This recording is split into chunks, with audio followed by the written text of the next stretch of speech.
Pour la troisième fois seulement dans l'histoire, un président américain est confronté à un procès de destitution. Ce résultat serait un choc énorme, nous expliquerons pourquoi plus tard, mais le fait même qu'un président soit jugé est significatif. En termes simples, il s'agit d'un processus qui permet à de hautes personnalités du gouvernement de demander des comptes à d'autres fonctionnaires, comme les juges, le président et les membres du cabinet, s'ils sont soupçonnés d'avoir commis des infractions pendant leur mandat. Une fois qu'une personne est mise en accusation, elle est ensuite jugée au Sénat, la chambre haute du Congrès, dont les membres décideront si elle est coupable ou non. Tout d'abord, il est accusé d'avoir demandé l'aide du gouvernement ukrainien pour se faire réélire en novembre prochain.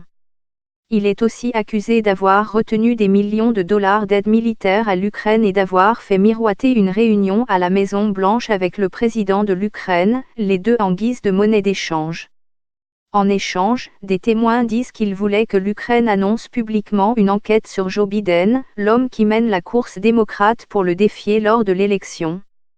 Deuxièmement, après le refus de la Maison-Blanche d'autoriser le personnel à témoigner lors des premières audiences de destitution l'année dernière, les démocrates ont accusé M.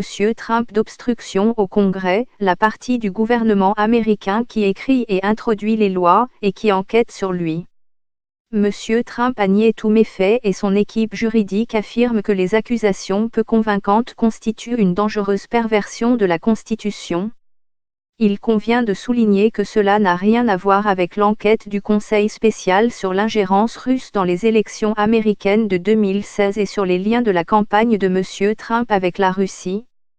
Octobre-décembre 2019, une enquête a eu lieu, avec des auditions à la Chambre des représentants, la chambre basse du Congrès, contrôlée par les rivaux démocrates de M. Trump. Décembre 2019, les leaders démocratiques de la Chambre ont voté pour mettre en accusation M. Trump. Janvier 2020, l'affaire a été transmise au Sénat, contrôlé par les républicains de M. Trump, où le procès aura lieu. La Constitution américaine est un peu vague en ce qui concerne les détails de la gestion de la mise en accusation. Mais il existe des règles générales basées en grande partie sur le procès de destitution du président Andrew Johnson en 1868. Le seul autre président à avoir fait l'objet d'un procès pour destitution a été Bill Clinton en 1999. Lui aussi a survécu. Deux personnes décident de la manière dont le procès sera mené, Mitch McConnell, le leader républicain du Sénat, et son homologue démocrate, Chuck Schumer. Monsieur McConnell souhaite un procès rapide et un acquittement. Il propose de donner à chaque partie 24 heures sur 2 jours pour les déclarations d'ouverture, ce qui signifie de longues journées dans la salle du Sénat. Monsieur Schumer a déclaré que Monsieur McConnell essayait d'empêcher que les preuves soient entendues et a déclaré que le peuple américain les verra pour ce qu'elles sont exactement. Les autres règles sont les suivantes: il ne doit pas y avoir de tweet en direct de l'hémicycle, et aucun document à lire à l'extérieur ne doit être apporté. Les sénateurs ne sont pas non plus autorisés à parler à ceux qui sont assis à côté d'eux pendant que l'affaire est examinée.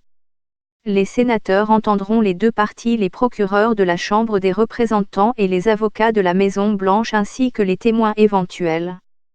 Ensuite, les sénateurs disposeront d'une journée entière pour délibérer avant de voter sur la condamnation de M. Trump. Une majorité des 2/3 de 67 voix sur les 100 sièges du Sénat est nécessaire pour condamner et évincer M. Trump. Mais comme il n'y a que 47 démocrates et 53 républicains au Sénat, on s'attend à ce que le président soit innocenté. Dans le cas peu probable où M.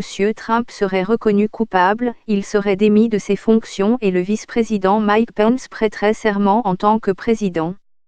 Une majorité simple de sénateurs 51 pourrait également voter pour mettre fin au procès s'il le souhaite. Chaque sénateur, y compris M. McConnell, a prêté serment en promettant de rendre une justice impartiale pendant le procès. Mais le mois dernier, M. McConnell, le plus ancien républicain du Sénat, a déclaré « Je ne suis pas un juré impartial » et a également déclaré que lui et son parti travaillent main dans la main avec la Maison-Blanche.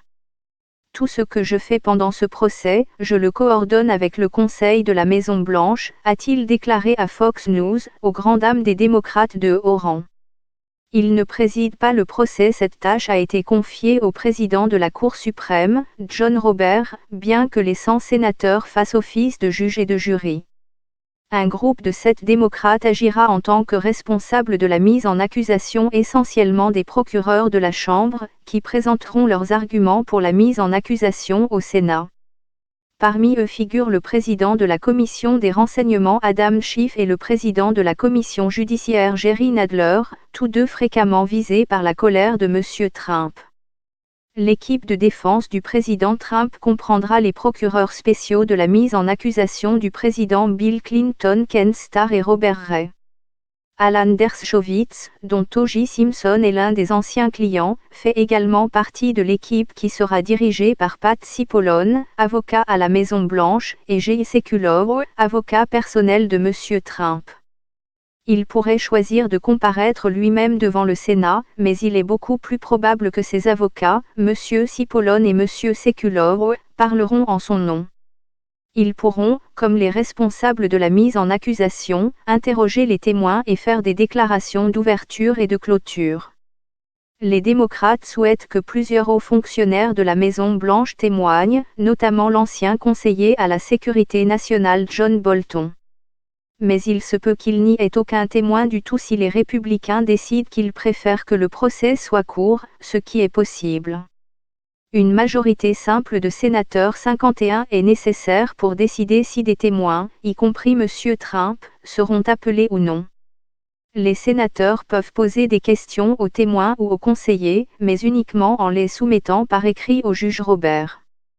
Ils pourraient être interrogés par un comité de législateurs, et des images du témoignage seraient plutôt diffusées pendant le procès. Après que la Chambre a présenté les articles de mise en accusation au Sénat, une procédure qui a duré 3 jours dans le procès de M. Clinton, les sénateurs doivent rester en session tous les jours sauf le dimanche jusqu'à ce qu'ils prennent une décision finale. Cela signifie que les 4 sénateurs démocrates qui se présentent à la présidence, Bernie Sanders, Elizabeth Warren, Amy Klobuchar et Michael Bennet, devront laisser leur campagne derrière eux pendant la durée du procès. Le procès devrait durer des semaines, mais combien de semaines? Selon les estimations, celui de M. Clinton a duré près d'1 mois. Les démocrates espèrent que tout sera terminé d'ici février et le début des élections primaires de 2020, qui décideront de leur candidat à se présenter contre, probablement, M. Trump.